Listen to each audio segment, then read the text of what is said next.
Fala pessoal, tudo bem com vocês? O Abel Braga explica por que ele deixou a final Flamengo e Vasco e revela uma mágoa do Inter. Chega mais que eu te conto tudo, eu sou o Chico Garcia, inscreva-se no canal, hein? E vamos juntos.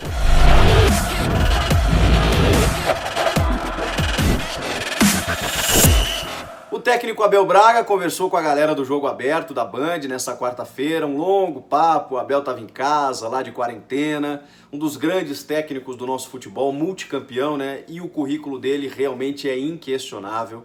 Tem Libertadores, tem Brasileiro, tem Mundial de Clubes, tem Brasileiro pelo Fluminense, tem vários estaduais. Como jogador ele venceu também, como técnico então nem se fala. Mas nos últimos tempos o Abel vem sofrendo com talvez algumas escolhas erradas, né? E também, claro, né, a crítica pode ser feita, em alguns momentos ele não teve a competência, a habilidade para continuar nos seus trabalhos, e aí acabou um pouco manchado, né, tendo o seu nome um pouco manchado no mercado. Por isso que eu já pergunto para você, será que o Abel não merece uma nova chance por tudo que ele já construiu? Os jogadores costumam falar muito bem dele, pelo relacionamento que ele tem. Ele nunca trabalhou em São Paulo num grande, né, só na Ponte Preta, com todo respeito à ponte no interior, né, mas eu falo do trio aqui de São Paulo e também o Santos. Trabalhou na Ponte e não trabalhou nessas equipes, mas ele até revelou que foi por uma casualidade. Em vários momentos a coisa não aconteceu porque ele estava empregado, houve o convite, ele estava renovando com o seu clube. O Palmeiras esteve próximo disso na gestão Toninho Cecílio, né, que era diretor de futebol, e ele estava nos Emirados Árabes, tinha recém renovado o contrato, não quis romper e acabou não fechando, mas diz que ainda acalenta esse sonho de trabalhar num clube de São Paulo. E ele tem muito mercado, assim, pelo menos é a leitura que eu faço, em várias regiões do Brasil. No Rio Grande do Sul ele é muito ídolo da torcida do Inter, o Fluminense também o admira bastante, mas recentemente ele teve 2 trabalhos, 3, né, bem questionáveis. A saída do Cruzeiro, que ele até explicou durante o programa, ele não pega trabalhos em meio de temporada, né? Mas atendeu um pedido do Fred e do Thiago Neves, jogadores que ele conhecia muito do Fluminense ainda. Faltavam 16 jogos e imaginou que pudesse tirar o Cruzeiro daquela situação. E quando viu que não conseguiria, acabou saindo de lá. Mas o Vasco da Gama ele saiu esse ano, né? E o Vasco ele explicou que, por todo o carinho e gratidão que tem ao Vasco, ele viu que a questão financeira ela estava interferindo demais. Ele não recebeu o dinheiro do Vasco, viu que os jogadores estavam sem receber salário esse ano e pensou, não dá, eu não posso compactuar com isso, eu não vou ter condições de cobrar o jogador que não está recebendo. A questão financeira ela está muito crítica, muito séria aqui no clube.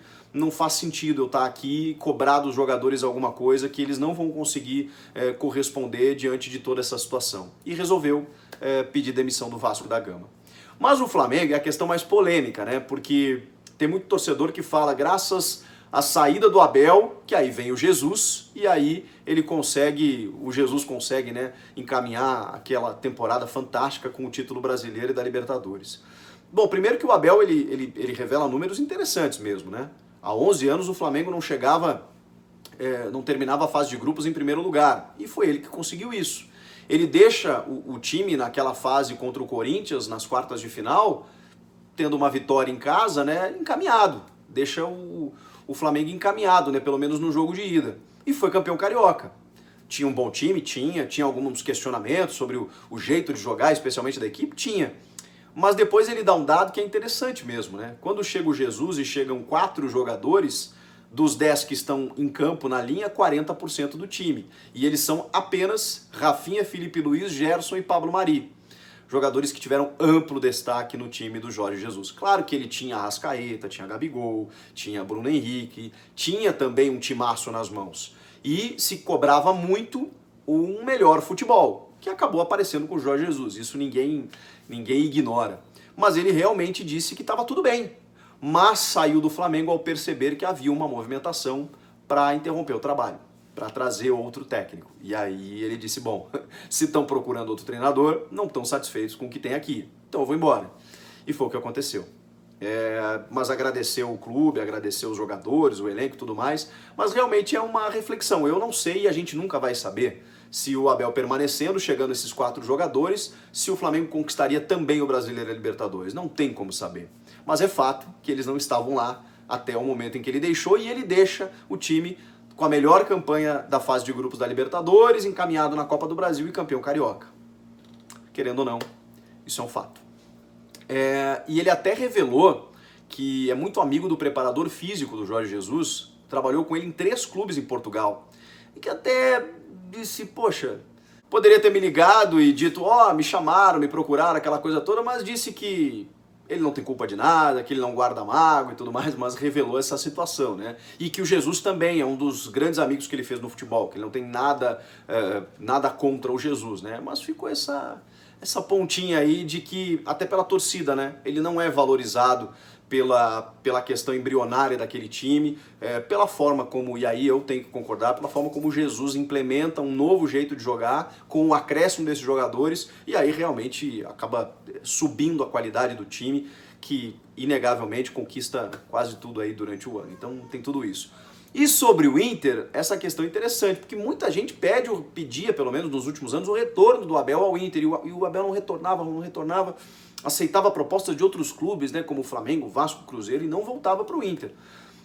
Não que ele tenha sido procurado durante todo esse tempo, né, mas alguns torcedores queriam. E aí ele lembrou que em 2014, no último jogo contra o Figueirense, que é um jogo meio emblemático, que o Rafael Moura meio que protege o juiz no final do jogo, porque os jogadores do Figueirense queriam bater no árbitro, porque foi um monte de problema, o jogo foi uma pancadaria total. O Inter vence o jogo e consegue a classificação para a fase de grupos da Libertadores no ano seguinte. 3º lugar do Campeonato Brasileiro.